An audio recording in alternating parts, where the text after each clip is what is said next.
Il est 5h11 sur Europe 1. La revue de presse internationale avec les correspondants d'Europe 1. Nous partons au Japon. Bonjour Bernard Delattre. Bonjour. Vous êtes à Tokyo, Bernard, pour Europe 1. Parmi les répercussions mondiales du blocage du détroit d'Ormuz, en voici une autre, rapportée dans la presse japonaise. Le système de soins de santé qui vacille en raison du blocage du détroit d'Ormuz, alarme Nippon TV. Les cabinets médicaux tournent au ralenti car il manque de gants en latex ou de solutions de stérilisation qui sont fabriquées à base de produits pétroliers, s'inquiète la radio NHK. L'aide à domicile des seniors les plus dépendants souffre également. Ces stocks de gaines de contention en nylon ou en lycra, de couches culottes et de pansements adhésifs stériles ayant fondu comme neige au soleil, ajoute Kyodo News. Et dans le secteur de l'imagerie médicale, quantité de patients sont mis en liste d'attente car les appareils utilisés pour les IRM sont refroidis avec de l'hélium liquide, mais ce gaz ne provient plus qu'au compte-gouttes du Qatar, explique le quotidien financier Nikkei. Il y a urgence, insiste le Tokyo Shimbun.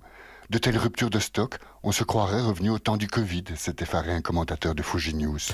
Nous sommes maintenant au Maroc avec le correspondant d'Europe 1, Alexandre Blanc. De quoi parlent les journaux chez vous au Maroc ? Et ce dont parle la presse marocaine, c'est d'un tunnel secret relié à l'Espagne et servant au trafic de drogue, titre le site d'information Yabiladi. Le passage souterrain a été découvert dans l'enclave de Ceuta. Il mesure près de 20 mètres et il se distingue par des équipements sophistiqués, rapporte le quotidien L'Opinion. Un monte-charge, par exemple, permettait de transporter facilement les cargaisons de cannabis. 17 tonnes au total de résine ont été saisies, une trentaine d'individus interpellés, détaille le média en ligne Le Desk. Le narcotunnel, comme le nomme la presse marocaine, mené dans un entrepôt industriel. Il était dissimulé derrière un réfrigérateur.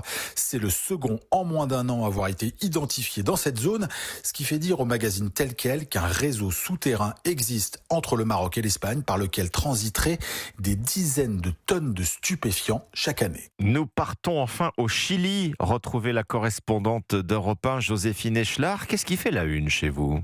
Eh bien, c'est la sécurité à l'école qui fait la une des médias chiliens après cette attaque survenue dans un lycée du nord du pays où un jeune de 18 ans a tué à l'arme blanche une surveillante et a blessé 4 autres personnes, rappelle la Tercera. Quelques jours plus tard, c'est la radio Bio Bio qui titrait sur ces 3 élèves dans 3 établissements différents, chacun surpris en possession d'un couteau. Ou encore cet énième incident dans un collège de la capitale connu pour ses faits de violence où des étudiants auraient provoqué un incendie, relate Ex-Ante. C'est avant tout un problème de violence sociale, analyse une neuropsychiatre dans les colonnes de El País. Une violence qui s'exprime dans les écoles, dit-elle, car c'est là que les jeunes passent une grande partie de leur temps. Et alors que le pays se demande comment faire face au problème, une nouvelle loi vient d'autoriser, entre autres mesures, l'installation de portiques détecteurs de métaux à l'entrée des établissements scolaires. Joséphine Echelard, correspondante d'Europe 1 au Chili.